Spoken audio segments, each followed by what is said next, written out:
Salam sejahtera Malaysia. Denyut nadi suara rakyat bergema di channel ini. Selalu saya bertanyakan kepada tuan-tuan dan puan-puan, apa pendapat anda sekiranya Najib Razak diberikan tahanan rumah? Antara satu pendapat yang telah saya nampak di dalam media sosial atau di berita-berita online adalah daripada Latifah Koyah, yang beliau kata yang saya faham lah ya, yang saya faham Najib Razak sepatutnya tidak diberikan pun layanan seperti itu, diberikan tahanan di rumah, sebab tidak ada dalam undang-undang negara Malaysia menurut beliau bahawa ada itu tahanan rumah. Jadi apa pendapat anda? Apa pendapat anda tentang tahanan rumah Najib Razak? Jadi terbaru tentang isu tahanan rumah Najib Razak yang sekarang ini memang sampai sekarang masih hangat di pasaran, masih cukup besar. Terbaru kita dapat satu berita tentang isu tahanan rumah Najib Razak. Sebelum kita kongsi perkara ini, saya pun agak hairan juga mengapa isu ini tiba-tiba jadi cukup besar. Sehingga ini pun telah pun dipakai sebagai satu senjata, pastinya senjata serang menyerang di antara kerajaan perpaduan dengan pembangkang, termasuklah Sanusi lah. Sanusi pun dah mulai menyibuk sampai dia kena balun, kena sound, kena peringat. Dia kena peringat juga, jangan lupa kamu tu ada kes mahkamah menghasut berkenaan dengan menghasut terhadap Sultan Selangor, sampai macam begitulah. Jadi semua pun mulai sibuk lah. Lepas itu Muhyiddin pun sibuk juga. Ramai lagi lah yang sibuk.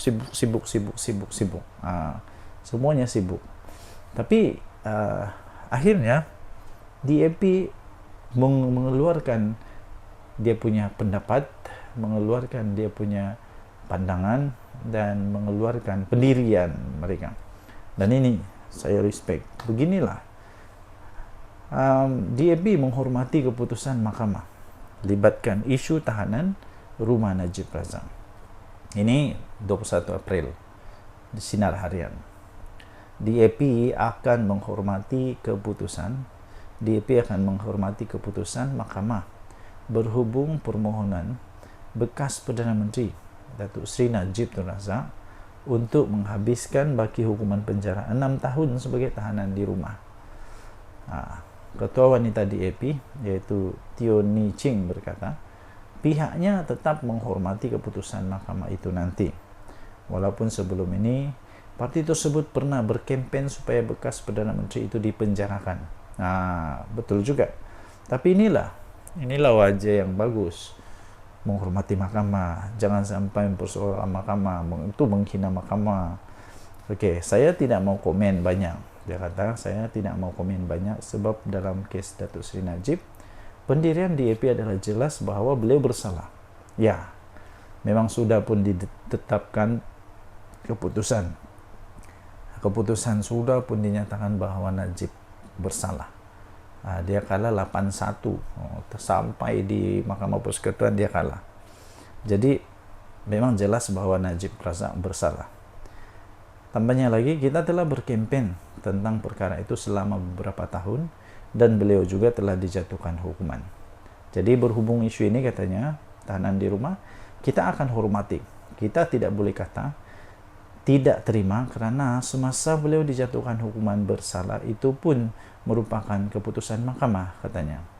Beliau berkata demikian kepada pemberita selepas merasmikan Mesyuarat Agung Tahunan ke-47 Persatuan Perniagaan Emas dan Permata Malaysia di sini pada Ahad. Beliau turut mengulas berhubung permohonan Najib bagi mendapatkan kebenaran semakan kehakiman titah adendum atau tambahan titah Al-Sultan Abdullah di Mahkamah Tinggi Putrajaya pada 1 April yang lalu.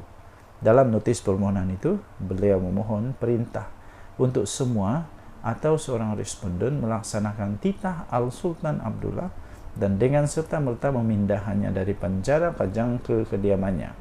Pada Jumaat, penjara Perdana Menteri Pada Jumaat, Perdana Menteri Datuk Seri Anwar Ibrahim menegaskan beliau enggan terlibat berhubung isu berkenaan dan memaklumkan itu di bawah bidang kuasa Lembaga Pengampunan Wilayah Persekutuan dan melibatkan Yang di-Pertuan Agong serta Raja-Raja Melayu.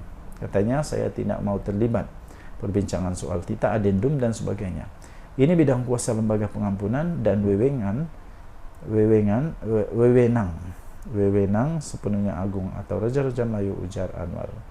Denyut nadi suara rakyat bergema di channel ini. Jangan lupa untuk tekan butang subscribe, like dan share. Malaysia kita punya, cintai Malaysiaku, kita jaga kita. Bye-bye.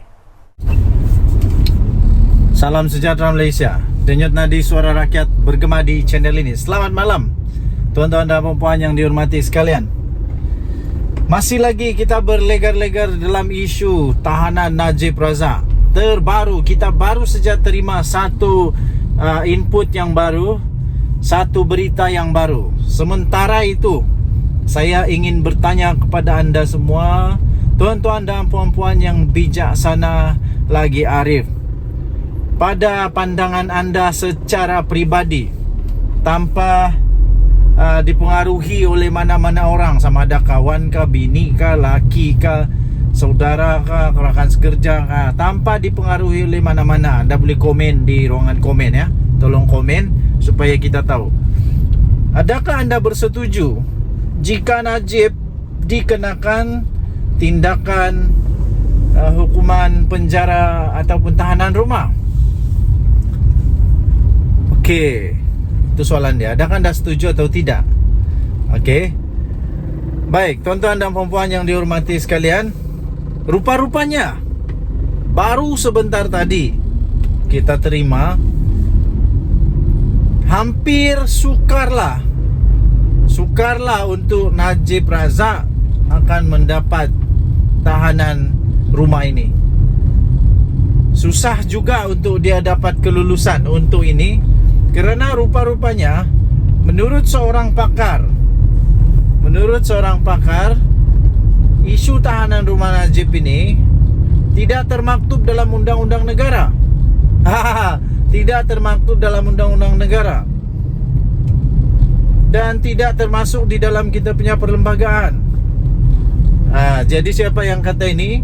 Beliau ialah seorang pakar di dalam undang-undang Malaysia. Kenapa saya kata beliau pakar? Kerana beliau pernah menjadi bos kepada SPRM.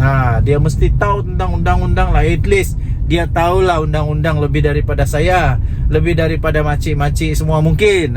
Mungkin lebih daripada tuan-tuan dan puan-puan. Tapi mungkin juga anda lebih tahu dari dia, saya tak pasti. Kalau anda lebih tahu dari dia, anda boleh komen.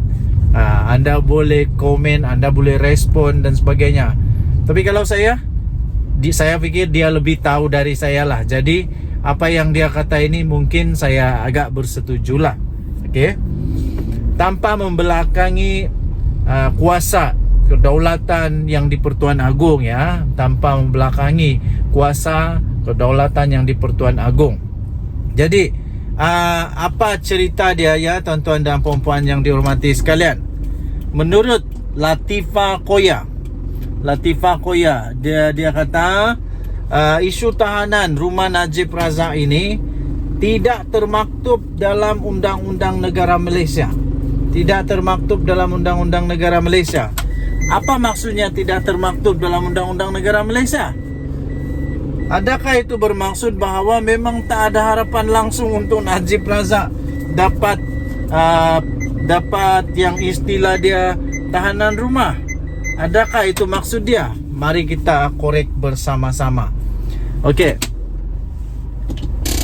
Bekas Ketua Pesuruhjaya Suruhanjaya Pencegahan Rasuah Malaysia SPRM, Latifah Koya, mengkritik tindakan mahkamah dan kerajaan berhubung permohonan bekas Perdana Menteri Datuk Seri Najib Razak untuk menghabiskan baki hukuman penjara 6 tahun sebagai tahanan di rumah. Katanya sekiranya ianya dilaksanakan, ini akan menyebabkan genjala rasuah semakin berleluasa dan tidak termaktub dalam undang-undang negara. Kata beliau, tindakan tahanan rumah adalah perintah yang menyalahi undang-undang kerana ia tidak wujud di bawah undang-undang kita, kata beliau. Tambah dia lagi, ia tiada dalam perkara 42 Perlembagaan Persekutuan dan juga tiada di dalam akta penjara. Ia bertentangan dengan kedaulatan undang-undang, kata beliau. Tambah dia lagi, jika Najib dibebaskan atas penahanannya, rasuah akan dihalalkan dan Malaysia akan tenggelam ke tahap Republik Pisang, katanya.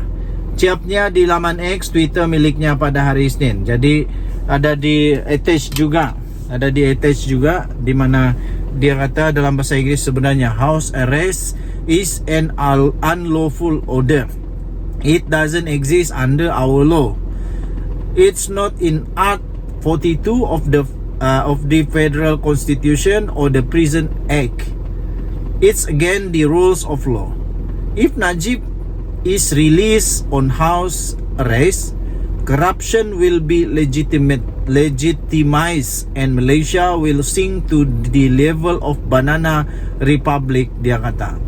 Okey, jadi tuan-tuan dan puan-puan, sebelum ini media melaporkan Najib telah mendapatkan kebenaran semakan kehakiman tita adendum atau tambahan tita yang di-Pertuan Agong sebelum ini Al-Sultan Abdullah Riyatuddin Al-Mustafa Billah Shah di Mahkamah Tinggi Putrajaya pada 1 April yang lalu. Dalam notis permohonan itu, beliau memohon perintah untuk semua atau seorang responden melaksanakan tita Al-Sultan Abdullah dan dengan serta-merta memindahkannya dari penjara Kajang ke kediamannya. Pada Jumaat lalu, Perdana Menteri Datuk Seri Anwar Ibrahim menegaskan beliau enggan terlibat berhubung dengan isu berkenaan dan memaklumkan itu di bawah bidang kuasa pengampunan, Lembaga Pengampunan Wilayah Persekutuan dan melibatkan yang di-Pertuan Agong serta Raja-Raja Melayu. Denyut nadi suara rakyat bergema di channel ini. Jangan lupa untuk tekan butang subscribe, like dan share. Malaysia kita punya, cinta Malaysia aku, kita jaga kita. Apa pendapat anda pula? Itu pendapat Latifah Koya. Mungkin anda ada pendapat yang berbeza. Mungkin anda ada pendirian yang berbeza. Kemungkinan anda adalah penyokong Najib Razak, jadi anda punya pendapat lain. Mungkin bagi orang yang neutral, yang ingin menegakkan undang-undang, yang ingin memelihara kedaulatan undang-undang, pendapatnya berbeza. Bagi orang yang bukan pula penyokong Najib Razak, malah benci dengan apa yang telah dilakukan oleh Najib Razak, dia punya pendapat pun berbeza juga. Bagi saya, pendapat saya secara pribadi, saya sentiasa meletakkan undang-undang di tempat yang pertama. Nothing is above the law. Tapi apapun, segalanya harus disiasat dengan baik, segalanya harus diselesaikan dengan baik, sama ada di mahkamah atau di luar mahkamah atau macam mana pun, tapi perlu diselesaikan dengan baik. Yang terakhir, pada pendapat saya mudah. Sama ada Najib ditahan di rumah atau di penjara, tidak akan mengubah apa-apa pun status bagi Najib. Dia sudah memang penjenayah, dia memang sudah bergelar pencuri wang negara lah. Tak tahulah, boleh ke apakah itu? Mungkin tak sesuai kot, minta maaf, mungkin tidak sesuai. Tapi dia sudah bergelar sebagai penjenayah, jadi tidak akan mengubah apa-apa. Sama ada dia ditahan di penjara, ditahan di rumah, dia tetap sudah jadi penjenayah. Untuk bersihkan nama baik dia sudah terlambat agaknya, sebab sudah dibuktikan di mahkamah bahawa dia adalah penjenayah. Itu sajalah. Tapi apapun, semuanya ada U-turn. Orang sentiasa boleh berubah, orang boleh bertaubat dan sebagainya. Denyut nadi suara rakyat bergema di channel ini. Jangan lupa tekan butang subscribe, like dan share. Malaysia kita punya, cintai Malaysia aku, kita jaga kita. Bye bye.